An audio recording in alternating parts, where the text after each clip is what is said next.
ஆன்மீக உறவுகள் அனைவருக்கும் என் அன்பான வணக்கங்கள். ஒவ்வொரு பெண்களும் கடைபிடிக்க வேண்டிய முக்கியமான ஒரு விரதம் அப்படின்னா அது வரலட்சுமி விரதம் தான். இந்த வரலட்சுமி விரதம் ஆண்டிற்கு ஒரு முறை மட்டுமே வரும். அது மட்டும் இல்லை, இந்த வெள்ளிக்கிழமையில் வரலட்சுமி விரதங்கிறது வருது. அதோடு சேர்த்து திருவோண விரதமும் வருகிறது. திருவோண நட்சத்திரமும் சேர்ந்து வருகிறது. இந்த நாளில் நம்ம செய்யக்கூடிய வழிபாட்டின் பலன் பார்த்திங்கன்னா நமக்கு 2 மடங்காக கிடைக்கும்.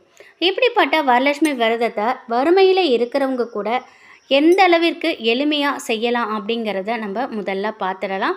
அந்த நாளில் அபிஜித் நட்சத்திரமும் வருகிறது. வரங்களை அள்ளித்தரும் வரலட்சுமி விரதம் 8/8/2025 வெள்ளிக்கிழமை வருது. அம்மனை அழைக்கும் நேரம் பார்த்திங்கன்னா 7/8/2025 வியாழக்கிழமை மாலை 6:30லேருந்து 7:30க்குள்ளே அம்மனை வீட்டிற்குள்ளே அழைக்கலாம். அப்படி இல்லைன்னாக்கா வெள்ளிக்கிழமை காலை 6:15லேருந்து 7:15க்குள்ளே நீங்கள் அம்மனை வீட்டிற்குள்ளே அழைக்கலாம். பூஜைக்குரிய நேரம் பார்த்திங்கன்னா வெள்ளிக்கிழமை காலை 9:15லேருந்து 10:15 வரைக்கும் பூஜை செய்ய உகந்த நேரம். அப்படி அந்த நேரத்தை தவற விட்டிங்கன்னா மாலை 6:30லேருந்து 7:30 வரைக்கும் இந்த பூஜை வரலட்சுமி பூஜை நீங்கள் செய்யலாம். புனர் பூஜை செய்ய நேரம் பார்த்திங்கன்னா 9/8/2025 சனிக்கிழமை காலை 7:45 முதல் 8:45 வரைக்கும் செய்யலாம்.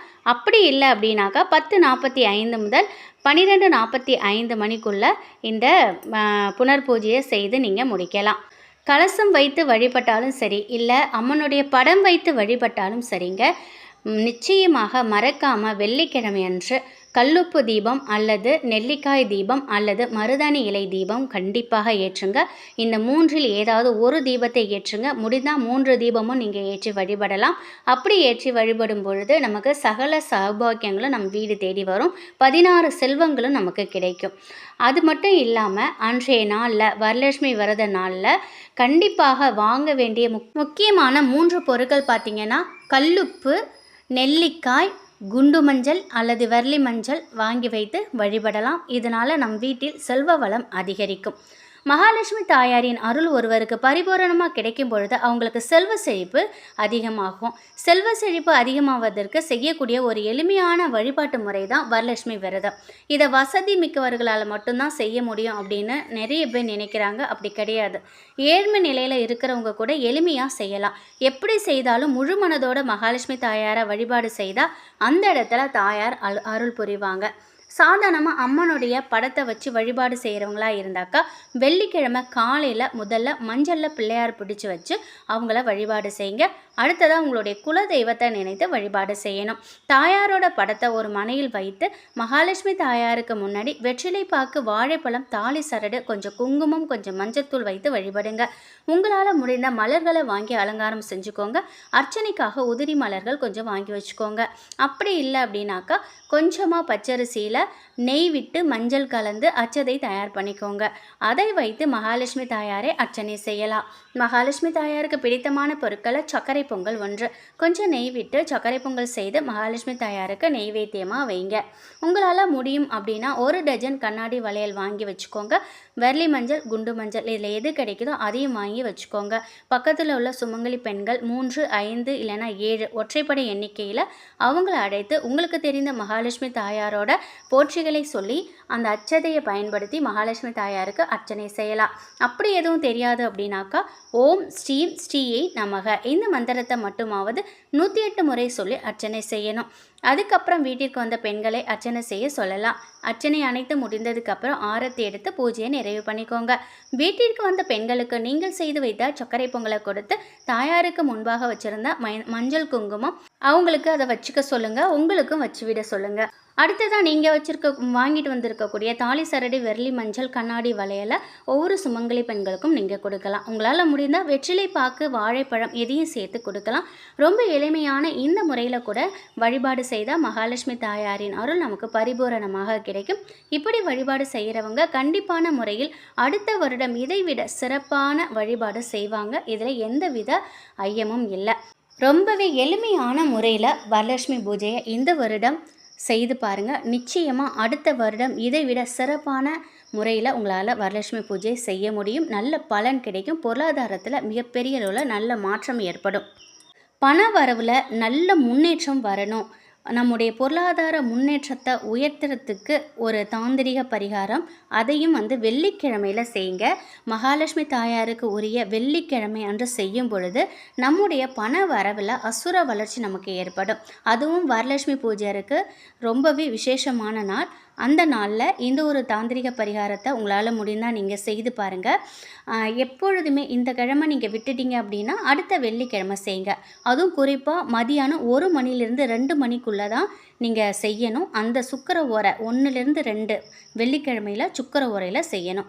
குடும்பத்தில் இருக்கக்கூடிய சுமங்கலி பெண்கள் இந்த பரிகாரத்தை செய்யும் பொழுது நல்ல பலன் கிடைக்கும். இந்த பரிகாரத்துக்கு தேவையானது மருதன விதை. 1 மணிலேருந்து 2 மணிக்குள்ளே அந்த மருதன விதையை பறிச்சிட்டு வந்துடுங்க. ஒருவேளை மருதன செடி இல்லை அப்படின்னாலும் 1 மணிலேருந்து 2 மணிக்குள்ளே பக்கத்துலேருந்து நாட்டு மருந்து கடையில் கண்டிப்பாக மருதணி விதைகள் கிடைக்கும். வாங்கிட்டு வந்து வச்சுக்கோங்க. இந்த மருதணி விதைகளை பன்னீர் ஊற்றி நல்லா சுத்தம் பண்ணிக்கணும். அதுக்கப்புறம் ஒரு வெள்ளை நிற துணி எடுத்துக்கோங்க. அதில் மூட்டையாக இந்த மருதாணி விதையை வச்சுக்கணும். அந்த வெள்ளை நிற மூட்டைக்கு சந்தனம் குங்குமம் வைக்கணும். அதுக்கப்புறம் அந்த மூட்டையை எடுத்து கையில் வச்சுக்கிட்டு மகாலட்சுமி தாயார்கிட்ட பொருளாதாரத்தில் நல்ல முன்னேற்றம் கிடைக்கணும், பணவரவு அதிகரிக்கணும், வீண் விரயங்கள் குறையணும், சேமிப்பு உயரணும்னு மனதார வேண்டிக்கோங்க. அந்த மூட்டைக்கும் கற்பூர தீப தூப ஆராதனைலாம் காட்டி முழு பக்தியோட மகாலட்சுமி தாயாரை நினைத்து பணம் இருக்கும் இடத்துல நீங்கள் வச்சுருங்க. தினமும் பூஜை செய்யும் பொழுது இந்த மூட்டைக்கும் சாம்பிராணி தூபம் காட்டலாம். முடியாதவங்க செவ்வாய் வெள்ளிக்கிழமையில் இந்த மூட்டைக்கு சாம்பிராணி தூபம் காட்டுங்க. 3 மாதங்களுக்கு ஒரு முறை இந்த மூட்டையில் இருக்கக்கூடிய மருதாணி விதைகளை மாற்றிட்டு புதுசாக இதே மாதிரி மருதாணி விதைகளை நீங்கள் வைக்கணும். வெள்ளிக்கிழமை வைக்கணும். பழைய மருதாணி விதைகளை ஓர தண்ணியிலையோ இல்லை செடிகள்லையோ நீங்கள் போட்டுடலாம். மகாலட்சுமி தாயாருக்குரிய தாந்திரிக பொருட்களில் ஒன்றான மருதணி விதையை பயன்படுத்தி மகாலட்சுமி தாயாருக்குரிய கிழமையில் மகாலட்சுமி தாயாருக்குரிய நேரத்தில் இந்த பரிகாரத்தை செய்யும் பொழுது விரைவிலேயே பொருளாதாரத்தில் நல்ல முன்னேற்றம் உங்களுக்கு கிடைக்கும். இந்த வார வெள்ளிக்கிழமை வரலட்சுமி பூஜை அன்னைக்கு இதை நீங்கள் செய்து பாருங்கள். ஒருவேளை உங்களால் செய்ய முடியலன்னா அடுத்த வெள்ளிக்கிழமை மறக்காமல் செய்யுங்க. 3 மாதத்திற்கு ஒரு முறை இந்த பொருளை மாற்றினாலே போதுமானது. உங்ககிட்ட இருந்தது அப்படின்னாக்கா நீங்கள் பச்சை கற்பூரத்தை கூட அந்த மருதாணி விதையோட சேர்த்து நீங்கள் வச்சுக்கலாம். சத்தியமாக நல்ல முன்னேற்றம் உங்களுக்கு ஏற்படும். பொருளாதாரத்தில் இது வரைக்கும் நீங்கள் இப்படி ஒரு மாற்றத்தை நீங்கள் பார்த்துருக்க மாட்டீங்க. படிப்படியாக உங்களுடைய வீட்டில் பொருளாதாரத்தில் நல்ல முன்னேற்றம் வருவதை உங்கள் கண்கூட நீங்கள் பார்ப்பீங்க. அற்புதம் வாய்ந்த சக்தி வாய்ந்த ஒரு பரிகாரம் தான் இது. உங்களுக்கு விருப்பம் இருந்தால் நீங்கள் வெள்ளிக்கிழமை அன்று செய்து பாருங்கள்.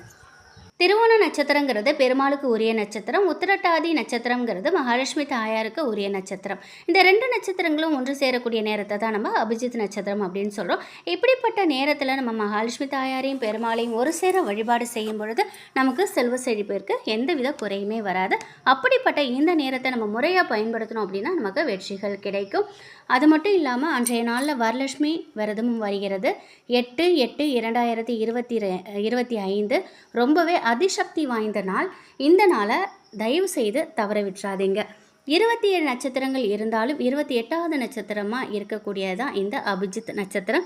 இதை பற்றி நம்ம பார்த்துருக்கோம். கேட்டதை கொடுக்கக்கூடிய அற்புதம் வாய்ந்த இந்த அபிஜித் நட்சத்திர நாளில் பெருமாளையும் தாயாரையும் நம்ம வழிபாடு செய்யும் ஒரு எளிமையான முறையை இப்போ பார்த்துடலாம். முதல்ல அபிஜித் நட்சத்திர நேரம் எப்போ வருதுங்கிற டைமிங் பார்த்துருவோம். 8/8/2025 மதியம் 2:16 2:40 வரைக்கும் இந்த அபிஜித் நட்சத்திர நேரம் வருகிறது. 2:16 அதாவது மதியம் 2:16 2:40 வரைக்கும் இந்த 24 நிமிடங்களை நீங்கள் சரியாக பயன்படுத்திக்கோங்க. இந்த நேரத்தில் இடது உள்ளங்கையில் சுக்கிரமேடு இருக்கும். கட்டை விரலுக்கு கீழே இருக்கும் பகுதி தான் சுக்கிரமேடு. பச்சை நிற பேனாவை பயன்படுத்தி ஒரு வட்டம் வரைந்து அதற்கு நடுவில் மகாலட்சுமி தாயாரின் பீஜ மந்திரம்னு சொல்லக்கூடிய ஸ்ரீங்கிற மந்திரத்தை எழுதணும். நல்லா நோட் பண்ணிக்கோங்க. இந்த கரெக்டாக இந்த 2 மதியானம் 8/8/2025 மதியம் 2:16 2:40 இதை நீங்கள் செய்யணும். உங்களுடைய இடது உள்ளங்கையில் சுக்கிரமேடு இருக்கக்கூடிய அந்த சுக்கிரமேடுன்னு சொல்லக்கூடிய அந்த பகுதியில் பச்சை நிற பேனாவை பயன்படுத்தி ஒரு வட்டம் வரைந்து அதற்கு நடுவில் மகாலட்சுமி தாயாரின் பீஜ மந்திரம் சொல்லக்கூடிய ஸ்ரீங்கிற அந்த மந்திரத்தை எழுதணும். அதுக்கப்புறம் சொர்ண முத்திரையை கையில் வச்சுக்கணும். அப்படி சொர்ண முத்திரையை வச்சுக்கும் பொழுது டைமண்ட் கல்கண்டு கொஞ்சம் உள்ளங்கையில் வச்சுக்கிட்டு சொர்ண முத்திரையை நீங்கள் வச்சுக்கோங்க. அதுக்கப்புறம் பெருமாள் மகாலட்சுமி தாயாருக்குரிய மந்திரமான ஓம் ஸ்ரீம் லலிதாம் லம்போதரம். ஓம் ஸ்ரீம் லலிதாம் லம்போதரம் இந்த மந்திரத்தை 111 முறை சொல்லணும். இப்படி சொல்லி முடிச்சுட்டு கையில் இருக்கக்கூடிய அந்த கல்கண்டை வடக்கு திசை பார்த்தவாறு தூவி விட்டுருங்க. நீங்கள் எது நடக்கணும் அப்படின்னு நினைக்கிறீங்களோ அது நடந்துடுச்சு அப்படின்னு சொல்லி பெருமாளுக்கும் மகாலட்சுமி தாயாருக்கும் நன்றி சொல்லுங்கள். இந்த முறையில் அபிஜித் நட்சத்திர நாளில் நம்ம வழிபாடு செய்யும் பொழுது பெருமாள் மற்றும் மகாலட்சுமி தாயாரின் அருளால் எது நடந்ததுன்னு வழிபாடு செய்தோமோ அது விரைவில் நடக்கும். அதிசக்தி வாய்ந்த நட்சத்திரமாக இருக்கக்கூடிய இந்த அபிஜித் நட்சத்திர நாளில் பெருமாளையும் மகாலட்சுமி தாயாரையும் இப்படி எளிமையான முறையில் வழிபாடு செய்யும் பொழுது நம்முடைய வேண்டுதல்கள் அனைத்துமே நிறைவேறும். வரலட்சுமி பூஜை எப்படி செய்யணுங்கிற எளிமையான ஒரு முறையையும் நம்ம இந்த வீடியோவில் பார்த்துட்டோம். அதே போல் அபிஜித் நட்சத்திர நேரத்தில் செய்யக்கூடிய ஒரு எளிமையான வழிபாட்டையும் நம்ம இப்போ பார்த்தோம். நிச்சயமாக இந்த ஒரு தகவல் உங்களுக்கு பயனுள்ளதாக இருக்கும் அப்படின்னு நம்புகிறேன். அதிசக்தி வாய்ந்த அந்த 8ஆம் தேதியை தவற விடாதீங்க. பிரபஞ்ச வசிய நாளும் கூட. அந்த நாளில் நம்ம செய்யக்கூடிய எளிமையான வழிபாடு கண்டிப்பாக நமக்கு மிகப்பெரிய அளவில் நல்ல முன்னேற்றத்தை கொடுக்கும். இந்த ஒரு தகவல் நிச்சயம் உங்களுக்கு பயனுள்ளதாக இருக்கும் அப்படின்னு நம்புகிறேன். நன்றி.